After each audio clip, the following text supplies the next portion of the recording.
what's up, and happy holidays. My name is John Bonjour. I have some very special eggnog. Very special eggnog. And I'm going to be talking about what movies I watched this month, the month of November 2025. It's insane.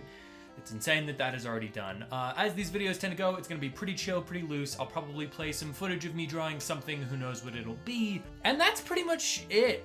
So yeah, I'm just gonna jump right in. So we started the month off with The Electric State, directed by Joe and Anthony Russo, came out this year. It's one of the worst movies I've ever seen.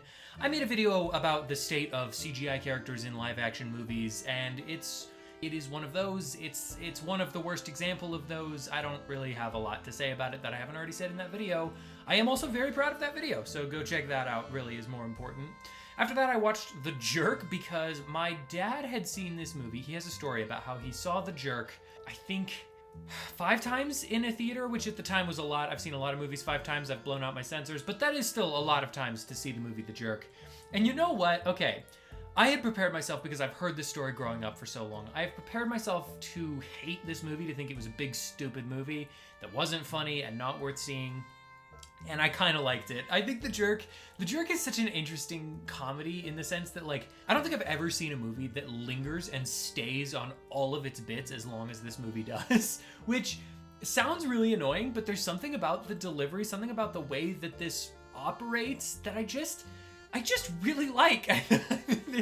There's a couple of jokes in this that are genuinely some of the funniest jokes that I've seen in a comedy maybe ever, especially, well, there's one right at the end that I think it's kind of the button toward the end of the movie, and it is one of the funniest setups because it feels like the entire movie is setting up for this one joke, and it is so good. If you haven't seen The Jerk, I do kind of recommend it because it's big and dumb and stupid. Then I watched the movie Don't Trip, directed by Alex Kugelman. This is a movie that I got an advanced screener for because Alex Kugelman, I'm gonna call him Alex because I don't know how to pronounce the last name and I feel bad not knowing. I got an email from Alex saying that I could advance screen it if I just read it and reviewed it on Letterboxd, and I was like, well, sure, I'd love to advance screen a movie. So I got a screener. I know that I'm not even close to the only person who got that, but it was really fun to see a movie early. That was an exciting little piece of my life. The movie itself, I think, is very fun. It's really well shot. I think there's a couple of performances that are extremely, extremely good. And it's a little slow in some bits. I think some of the acting doesn't totally work, and the writing leaves a little bit to be desired, but overall, I think it's definitely worth checking out. It is also free on Tubi, and it's an independent film, so I can't imagine a reason that you couldn't support it. So if you want to go watch Don't Trip, I would recommend giving it a shot.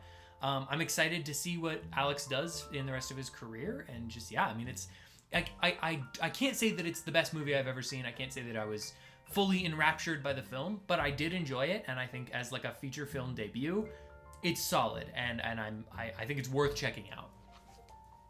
Oh, that eggnog is so good. Then I watched Prey and Predator: Killer of Killers, both in lead up to Predator: Badlands, which is my next movie that I watched. Down the line, they're all directed by Dan Trachtenberg. And I think it is so exciting that we live in a world where a guy can just be like, hey, I have a lot of ideas about Predator, and we just give him 3 incredible Predator movies. I love each and every one of these. Rewatching Prey, it's one of the first movies that I ever reviewed for this channel, and rewatching Prey, it holds up so well. It is an exceptionally crafted film. A huge shame that it just got dumped on Hulu, but it is such a good film.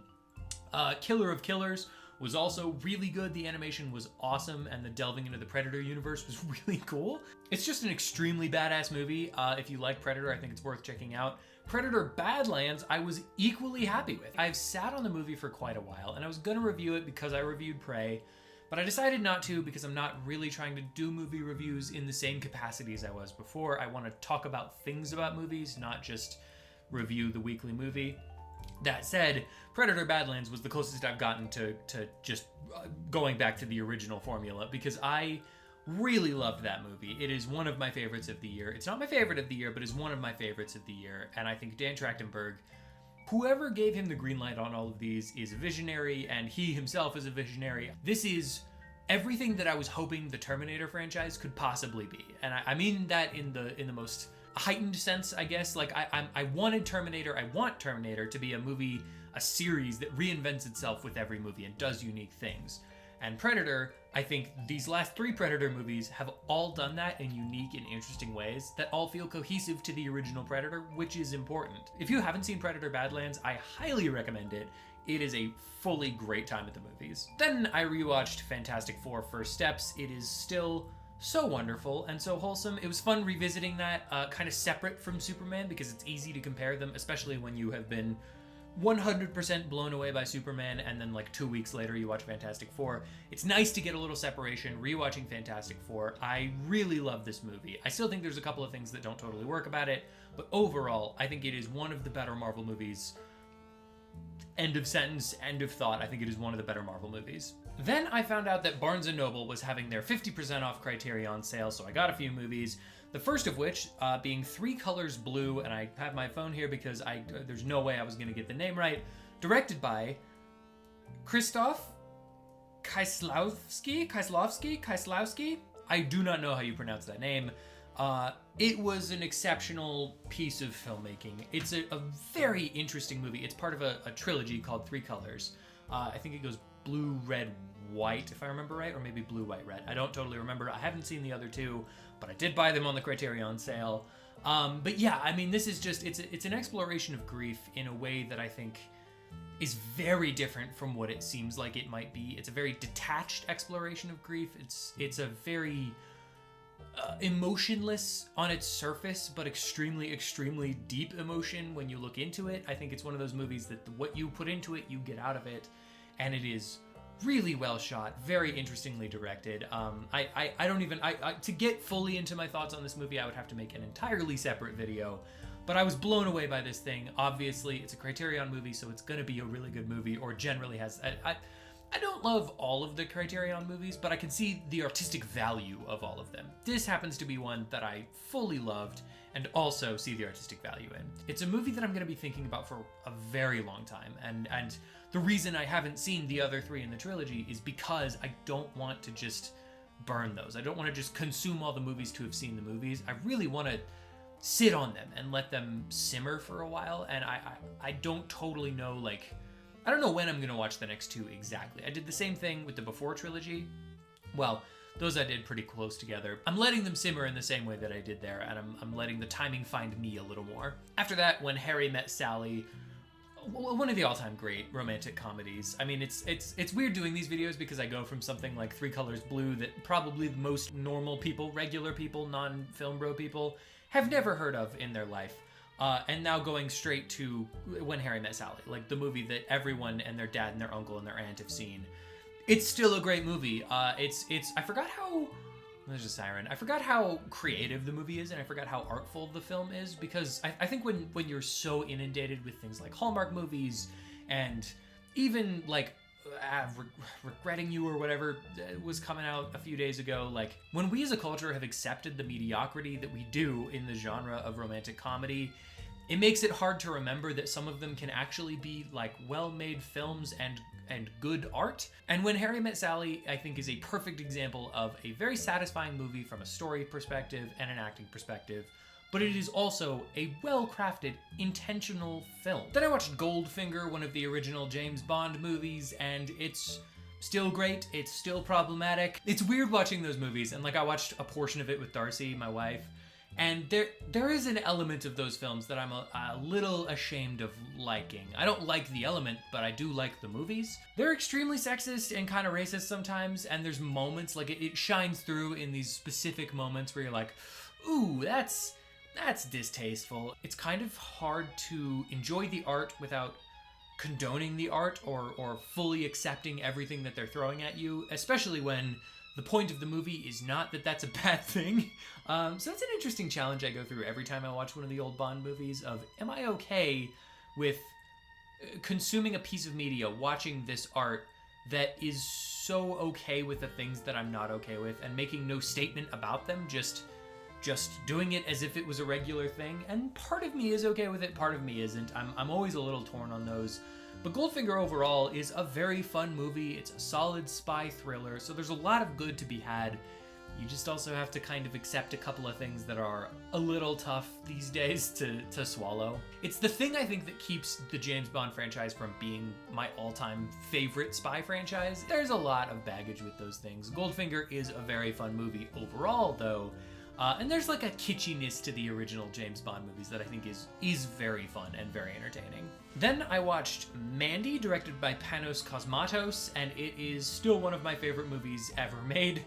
It is an insane piece of art. If you haven't seen Mandy, if you're okay with some blood and gore, I cannot recommend it highly enough. It's one of those very special treat kind of movies for me where I've watched it several times throughout my life, and it has never failed to give me one of the most intriguing, crazy experiences of my life. It is such a bombastic, aggressive piece of art in a way that I've never seen anything totally be. And this time around, this watch through, I was able to pick up on some of the fun that it's having. I used to see it as almost entirely a dark movie, a very aggressive, challenging, angry movie.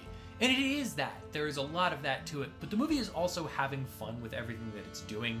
I just think I wasn't in the headspace. I wasn't old enough or mature enough or, I don't know, sad enough to appreciate. I hadn't seen enough life to appreciate the sardonic fun that the movie is having. But it's in there, and it's a pretty good time. So if you haven't seen Mandy, definitely check it out. Somewhere in there, I don't entirely know at what point I finished it, but somewhere in there, I watched the show Haunted Hotel on Netflix. It's always a gamble with the Netflix adult animated shows because some of them are fun, some of them are terrible. A lot of the good ones get canceled like 1 or 2 seasons in. But I gave it a shot because it seemed up my alley, and yeah, it's up my alley. It's an extremely funny show. It's really well animated. There's a lot of heart to it. Well worth your time if you even slightly like horror or the adult animated genre. Then I got extremely, extremely sick, and I watched The Running Man. We had some kind of stomach virus that made its way through our entire house. I watched The Running Man, the original one, because we thought we were going to go see the new Running Man. Still have not seen that. I really would like to see it because it's an Edgar Wright movie and it looks fun. But I watched the original Running Man, thinking that I had never seen it. I popped it on, and probably halfway through, I realized that I know exactly where the story's going, and I have specific images in mind. Then I checked my letterbox, and yeah, I've seen the movie. So it's not memorable, but it is fun. It's a fun little Arnold Schwarzenegger movie. There's a lot of big dumb stuff. Most of the movie is just the characters running around from one place to the other, going back to one place or the other, and killing somebody along the way. It's not bad. It's not great. It's just there. And I'm excited to see the new one. I think they could do a lot of fun things with it, but I haven't had time and haven't really made the effort. So maybe I'm not a huge Running Man guy, but I'm excited to see what they do with it. After being sick, I finally got back to the theater and I saw Rental Family.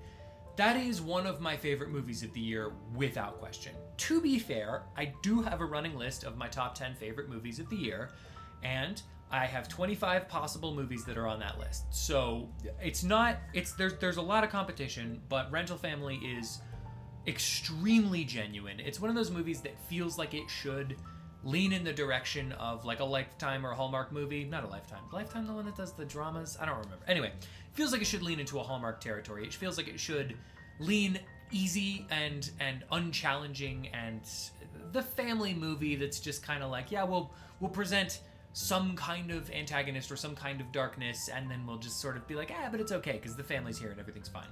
This is not that movie. It is an extremely sweet, happy movie that is balanced by this current of sadness kind of running through the entire thing.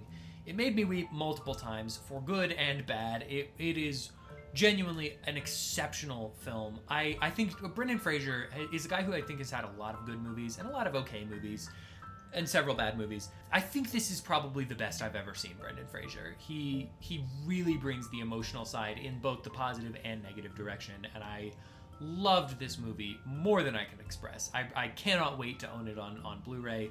It is such a fun time, and it's a movie that I think anyone can enjoy. Then I watched Wicked for Good. I also made a video about that, but it is truly one of the most insane movies I've ever seen. I loved the time that I spent with the movie. I loved watching the movie. I do not love the movie. I think it is quite bad. I think as a film, as a piece of art, it is flawed in so many ways, in more ways than I can possibly describe, even in the video that I did make. But as an experience, as a viewpoint into what can happen when you're not having given like good source material and you also feel beholden to the source material, I think it is a perfect example of that, and I really loved watching this movie. I cannot wait to watch Wicked for Good again because it's genuinely insane. And I think it's very funny looking at the reaction that people have had about the movie, and seeing that there are some people that are like, yeah, 10 out of 10. I loved every second of it. It was a brilliant film. And then there's other people that are like, yes, 0. It sucks and is bad. And I like that I am right in the middle of, I think it is probably a 4 out of 10 in actual film standards. But as like enjoyment standards, it's like a 12 or 13 out of 10. I've got a few other movies, but before we get to those, I would really appreciate it if you get something out of this channel, or if you get something out of my comic book, Edge of Bordertown, would you please check out my Patreon? That is patreon.com/JohnBonjour. For as low as $1 a month, you can get access to all of my pages of Edge of Bordertown a week early. Well, not all of the pages, but the new pages, you get them a week early. You get exclusive art. You get random little posts of how I'm doing and things that I'm thinking about. I call them creative ramblings. And it helps support this channel and make all of this possible, make all of my creative endeavors possible. I would really appreciate it if you just go check that out. Get back to the movies. I watched all the Knives Out movies. Gearing up to Wake Up Dead Man, which is coming out in theaters over Thanksgiving. I watched Knives Out. It is still a 10 out of 10 movie. I watched Glass Onion. It is still a 10 out of 10 movie. And I watched Wake Up Dead Man. Guess what? It's a 10 out of 10 movie. It might be my favorite Knives Out movie. I adored Wake Up Dead Man. I genuinely think it is one of the best movies this year. I know I say that a lot. This is the time where you see a lot of the good movies. November, December. That's when all the like high art films come out. And don't get me wrong, there's other movies from earlier on in the year that are on my top 10 list, that are at the top of my top 10 list. But Wake Up Dead Man, I am so obsessed with this movie. I love the Knives Out movies. I always have. Anything Rian Johnson touches, pretty much, I think is great. Last Jedi is the best of the new trilogy of Star Wars movies. It's the best new Star Wars movie. And I understand that people are going to hate me for that, but Rian Johnson makes incredible movies. Wake Up Dead Man is one of those incredible movies. And I really love the portrayal. I'm not going to spoil anything from it, but I love the portrayal of faith from both the perspective of someone of the faith and outside the faith. I think it is a respectful to both sides, open-minded conversation about faith and the benefits therein and the challenges therein. And I really appreciate what the film is doing for the conversation. I think people should be talking about Wake Up Dead Man, and it is a huge bummer that it is relegated mostly to Netflix screens. I hate that. This should have been in mass theater release, and it's a huge bummer that it wasn't. Last 3 movies that I watched in November: Eli Roth's Thanksgiving. Watched that the night before Thanksgiving with my sister Jamie. This is such an interesting movie. So when I originally saw the film, I thought it was just like a brilliant horror movie. I thought it was an exceptional slasher film. I don't feel that way on second viewing. It's really taken a steep downward turn in the quality of film. I still enjoyed it. I still had a great time with it, but I don't think it's the greatest thing ever made. It's the best Thanksgiving slasher ever made. Unless there's one I don't know about or any others. It's the best of those. Rewatching it, it is clearly not a well-written story. It is clearly a movie that is trying to do a lot of things and doesn't really care about most of those things. It kind of half tries to be like a social media discussion, but it never really does anything with that. It sort of vaguely passes at the idea that small towns might be dangerous, but again, it never really does anything with that. It's got a lot to say about like consumerism and the downfalls of like our social structure, but I don't think it says anything that you couldn't say with a tweet. There's nothing grounding the movie. There's no core of the film, but it is fun to watch, and the kills are very good, so I still have a great time with it. It's just, I don't know, reading my Letterboxd review, I said that this was like maybe a top 10 slasher movie ever made, and I don't think that that's true, which is honestly kind of relieving because I don't tend to really like anything Eli Roth does. It's kind of relieving to not think that he had the greatest horror movie of all time in him and he just kept not making it. Now this is like, oh, he just made a good slasher movie, and that's also very fun, but it is congruent with the things that I know about him as an artist. On Thanksgiving Day, I watched The Holdovers with my family. Pretty sure I made a video about that movie when it first came out. It is exceptional. It's one of the best holiday movies of all time. I can't recommend highly enough doing it as a Thanksgiving movie, because as a Christmas movie, it's pretty dour, but as a Thanksgiving movie, you really see the fun side of it. You see the like chosen family, found family angle. You see a lot more of the fun when you're not expecting it to be the most fun thing ever made. It's also just a nice little sleepy movie, and when I'm sleepy on all the tryptophan, I like a nice sleepy movie. I'll probably watch The Holdovers probably every Thanksgiving if I have the choice, because I think it's that good, and my family had a good time with it, so it's a win for Thanksgiving if you guys are down for watching just like a really well-made film. Final movie. 2 nights ago, I watched the Guillermo del Toro Frankenstein, which came out on Netflix, and I loved every second of it.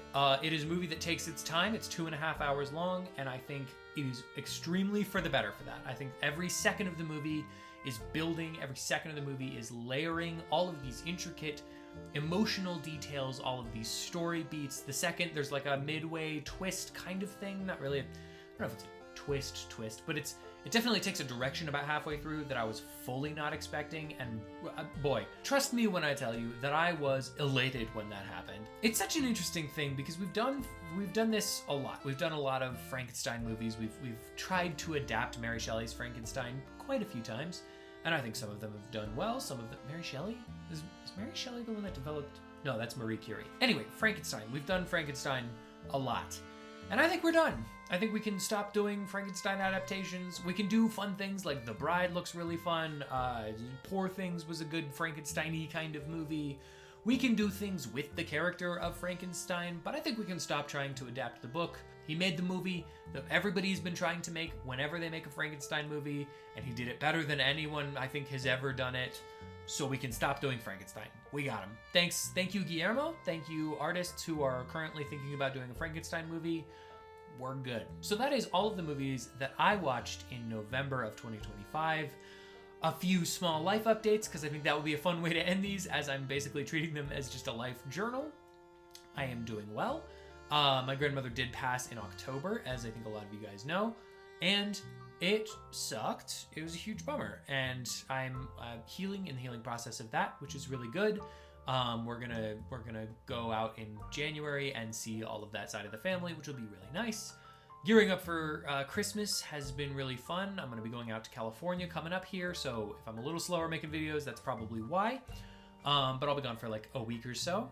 I'm trying to think if there's anything else. Yeah, life is good. Creative projects are going well. We have Edge of Bordertown is going to be wrapping up this year. I guess that's probably, honestly, the biggest life update that I have. Edge of Bordertown Chapter 6 is going to be closing out in 2025, and it's probably within the next couple of weeks, because I suppose that is in 2025, the end of 2025. But Edge of Bordertown Chapter 6, and Chapter 6 is the end of the first major arc of the book. That is going to be ending in this year, in the next couple of weeks. So if you haven't read my comic, it is, again, I can't stress this enough, it is 100% free to read. You can read it on johnbonart.com. This isn't necessarily intended to be a plug. I'm just very excited to be making this book. I'm very excited to be wrapping up this portion of the story, and I can't wait to go with you on the journey as it progresses forward. So yeah, I'll probably make a video about that, probably on my B channel, John Bon Art. And that is, I think, pretty much all I have. How was your guys' November? What was the highlight of all the things you watched this month? I would love to know. Let me know in the comments. Thank you so much for watching this video and checking out my channel. If you'd like to hear more of my thoughts on movies, comics, TV shows, anything the like, hit the like button, the subscribe, and comment down below what you'd like me to talk about next, or do none of those things because I truly am not your dad.